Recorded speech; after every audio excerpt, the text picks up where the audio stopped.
এমন একটা কার্ড আছে যার মূল্য হয়তো কয়েক কোটি টাকা। এই কার্ডটা আপনার লাইফলাইন, আপনার চাবি, আপনার ডিজিটাল পরিচয়। আমরা কথা বলছি জাতীয় পরিচয়পত্র বা এনআইডি নিয়ে। বিশ্বাস করুন আর নাই করুন, বাংলাদেশে একজন নাগরিকের জন্য জাতীয় পরিচয়পত্র বা এনআইডি কেবল একটি কার্ড নয়, এটি দেশের আনুষ্ঠানিক অর্থনীতির ২২ ধরনের অপরিহার্য সেবা পাওয়ার অনুমতিপত্র।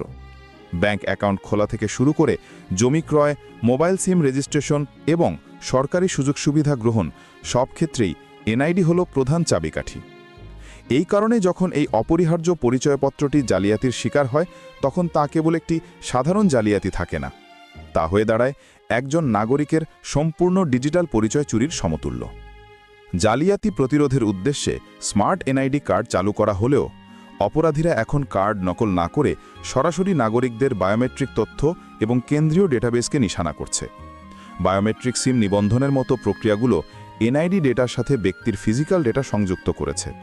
এর অর্থ হল, যদি কোনো অপরাধী জাল এনআইডি ব্যবহার করে সিম কেনে বা ঋণ নেয়, তবে আইনিভাবে সেই অপরাধের দায়ভার শেষ পর্যন্ত বৈধ কার্ডধারীর বায়োমেট্রিকের ওপর বর্তায়। এনআইডি জালিয়াতি বর্তমানে সাধারণ প্রতারণা নয়, বরং জাতীয় ডিজিটাল বিশ্বাসযোগ্যতার এক চরম সংকটে পরিণত হয়েছে। এনআইডি জালিয়াতির সবচেয়ে উদ্বেগজনক দিক হল, এই অপরাধের মূল উৎস প্রায়শই সিস্টেমের অভ্যন্তরে লুকিয়ে থাকে। যখন উচ্চ প্রযুক্তির স্মার্ট কার্ডের নিরাপত্তা ভেদ করা কঠিন হয়ে ওঠে, তখন অপরাধীরা সিস্টেমের দুর্বলতা কাজে লাগিয়ে ডেটাবেস থেকেই জালিয়াতি শুরু করে।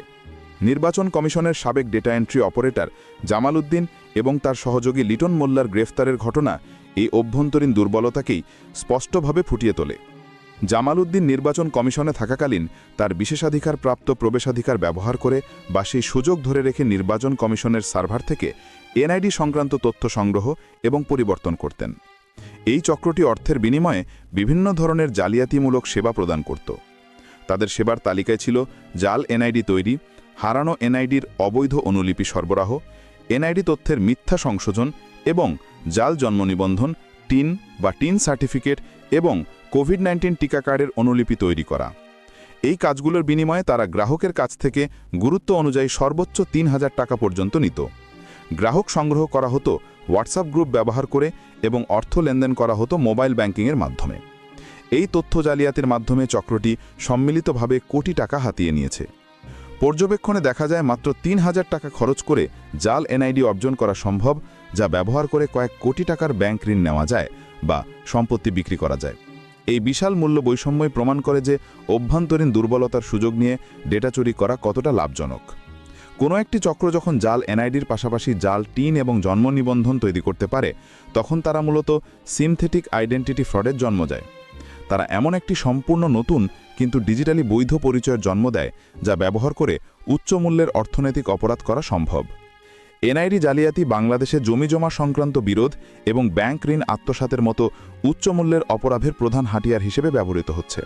যেমন পুলিশের সিআইডি কর্তৃক গ্রেফতারকৃত জয়নাল আবেদিন ওরফে ইদ্রিস তার চক্রের মাধ্যমে ভুয়া এনআইডি ব্যবহার করে 11টি ব্যাংক থেকে প্রায় 50 কোটি টাকা লোন নিয়ে আত্মসাৎ করে। সুসংগঠিত এবং বহুস্তরীয় ছিল। তারা প্রথমে ফ্ল্যাটের মালিকের সাথে কেনার চুক্তি করত এবং মালিকানা যাচাইয়ের অজুহাতে দলিল এবং অন্যান্য কাগজপত্রের কপি সংগ্রহ করত। এরপর জাল কাগজপত্র ও জাল এনআইডি প্রস্তুতকারক এবং ভূমি রেজিস্ট্রি অফিসের অসাধু কর্মকর্তাদের সহায়তায় তারা ফ্ল্যাটের একাধিক জাল মূল দলিল তৈরি করত। এই জাল দলিল এবং ভুয়া এনআইডি বা টিন নম্বর ব্যবহার করে তারা ব্যাংক ও আর্থিক প্রতিষ্ঠানের কতিপয় অসাধু কর্মকর্তার যোগসাজশে একই সম্পত্তি একাধিকবার মর্টগেজ রেখে কোটি কোটি টাকা আত্মসাৎ করত। এই ঘটনা প্রমাণ করে যে এনআইডি জালিয়াতি কেবল একটি একক অপরাধ নয়, এটি ভূমি রেজিস্ট্রি অফিস এবং আর্থিক প্রতিষ্ঠানগুলির অভ্যন্তরে ব্যাপক দুর্নীতির মাধ্যমে সংঘটিত একটি পদ্ধতিগত অপরাধ। এছাড়াও ডেমরা ঢাকায় সংঘটিত আরেকটি ঘটনায় ভুয়া কাগজপত্র ও জাল এনআইডি ব্যবহার করে প্রতারক চক্র প্রায় 1 কোটি টাকার মূল্যের একটি বাড়ি বিক্রি করে দেয়। জমির দালাল অসহায় বৈধ উত্তরাধিকারীদের সরলতার সুযোগ নিয়ে তাদের দলিলপত্র সংগ্রহ করে। এরপর সে লোকাল একটি ব্যক্তিকে মৃত লিয়াকতারির প্রথম স্ত্রীর একমাত্র ছেলে ওয়ারিস সাজিয়ে তার নামে নকল এনআইডি তৈরি করে। এই ভুয়া পরিচয়পত্র ব্যবহার করে প্রতারক চক্র সম্পূর্ণ প্রতিষ্ঠানটি বিক্রি করে দেয়। ভুয়া এনআইডি এক্ষেত্রে আইনি ব্যবস্থাকে বাইপাস করে উত্তরাধিকার সম্পত্তি চুরির একটি শক্তিশালী অস্ত্র হিসেবে কাজ করে। জাতীয় পরিচয়পত্রের জালিয়াতি বাংলাদেশ আইনে অনুযায়ী একটি গুরুতর অপরাধ। জাতীয় পরিচয় নিবন্ধন আইন 2010-কে যুগোপযোগী করে জাতীয় পরিচয় নিবন্ধন আইন 2023 প্রণয়ন করা হয়। এই আইন অনুযায়ী যদি কোনো ব্যক্তি জাতীয় পরিচয়পত্র জাল করেন বা জেনে বুঝে এমন জাল পরিচয়পত্র বহন করেন, তবে তিনি অপরাধী হিসেবে গণ্য হবেন।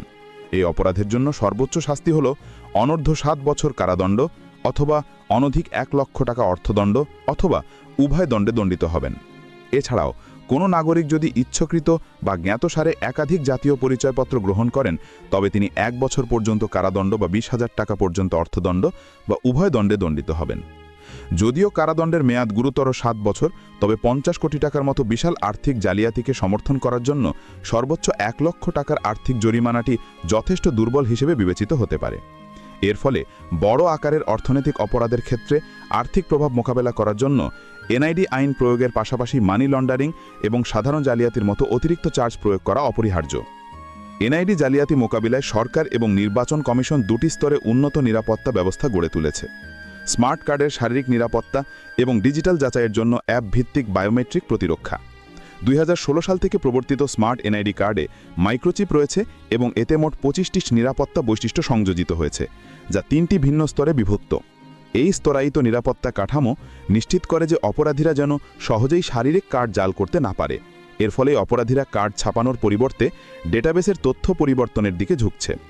এছাড়া এনআইডি সিস্টেমে 10 আঙ্গুলের ছাপ, চোখের কনিনিক বা আইরিস সহ অত্যাধুনিক বায়োমেট্রিক বৈশিষ্ট্য ধারণ করা হয়েছে।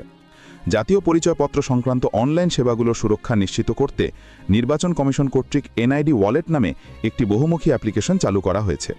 এই অ্যাপ্লিকেশনটি এক অতিরিক্ত নিরাপত্তা স্তর যোগ করে, যেখানে গ্রাহককে তার পরিচয় যাচাই করার জন্য অবশ্যই ফেস স্ক্যান করতে হবে। সবচেয়ে গুরুত্বপূর্ণ হল এই অ্যাপের iOS ভার্সনে উন্নত মুখাবয়ব চিহ্নিত প্রযুক্তির জন্য ট্রু ডেপথ ক্যামেরার ডেপথ ক্ষমতা ব্যবহার করা হয়।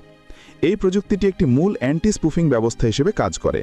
এটি নিশ্চিত করে যে কেবল একটি ছবি বা ভিডিও ব্যবহার করে যেন কেউ তার পরিচয়ের বা ধমধারণ না করে, অর্থাৎ লাইভনেস ডিটেকশন বা লিবিত থাকার প্রমাণ যাচাই করা হয়। এই প্রযুক্তিগত উন্নতি প্রমাণ করে যে একটি গতিশীল রিয়েল টাইম বায়োমেট্রিক যাচাই ব্যবস্থার দিকে অগ্রসর হচ্ছে কর্তৃপক্ষ। এনআইডি জালিয়াতি থেকে নিরাপদ থাকার জন্য নাগরিকদের সর্বোচ্চ সতর্ক অবলম্বন করা জরুরি। সিস্টেমের দুর্বলতা কাজে লাগিয়ে অপরাধ সংঘটিত হওয়ায় ব্যক্তিগত ডেটা সুরক্ষার দায়িত্ব এখন প্রতিটি নাগরিকের। যেহেতু বায়োমেট্রিক সিম রেজিস্ট্রেশন এনআইডির সাথে সংযুক্ত, তাই নাগরিকের অবশ্যই যাচাই করা উচিত যে তার এনআইডি এবং বায়োমেট্রিকের অধীনে কতগুলো মোবাইল সিম নিবন্ধিত আছে। কোনো প্রকার সন্দেহজনক কার্যক্রম পরিলক্ষিত হলে অবিলম্বে সংশ্লিষ্ট কর্তৃপক্ষকে জানাতে হবে। যদি এনআইডিতে কোনো ভুল থাকে বা জালিয়াতির সন্দেহ হয়, তবে এনআইডিডব্লিউ বা উপজেলা বা থানা নির্বাচন অফিসে ফর্ম 13 মাধ্যমে নির্ধারিত পদ্ধতিতে আবেদন করতে হবে। এছাড়াও জমি বা আর্থিক লেনদেনের ক্ষেত্রে অপরিহার্য নথি বা বায়োমেট্রিক তথ্য অপ্রয়োজনীয় বা অবিশ্বস্ত সংস্থার সাথে শেয়ার করা থেকে বিরত থাকতে হবে। যদি কোনো নাগরিক এনআইডি জালিয়াতির শিকার হন বা কোনো প্রকার অনিয়মের তথ্য পান, তবে দেরি না করে আইন প্রয়োগকারী সংস্থা যেমন সিআইডি বা সিটিটিসি বরাবর অভিযোগ দায়ের করা অপরিহার্য। এছাড়া সরকার কর্তৃক স্থাপিত সরকারি অভিযোগ প্রতিকার ব্যবস্থা জিআরএস পোর্টালে গিয়েও অনলাইনে অফিসিয়াল অভিযোগ দাখিল করা যায়। এই প্রতিবেদনের বিশ্লেষণ নিশ্চিত করে যে আমাদের ডিজিটাল জীবনে এনআইডি হলো সবচেয়ে গুরুত্বপূর্ণ সম্পদ, যা সুরক্ষিত না থাকলে অর্থনৈতিক বিপর্যয় অনিবার্য। আপনারা যারা এই অদৃশ্য হুমকি সম্পর্কে সচেতন হতে চান, তাদের চূড়ান্ত নির্দেশনা: মনে রাখবেন, আপনার বায়োমেট্রিক্স হলো আপনার চূড়ান্ত পাসওয়ার্ড। এটিকে সুরক্ষিত রাখুন। যদি এই বিষয়ে আরও গভীর তথ্যসন্ধানমূলক প্রতিবেদন দেখতে চান, তাহলে অবশ্যই দ্য রিভিল মাস্টার চ্যানেলটি সাবস্ক্রাইব করুন এবং আমাদের এই ভিডিওটি শেয়ার করে অন্যদের সচেতন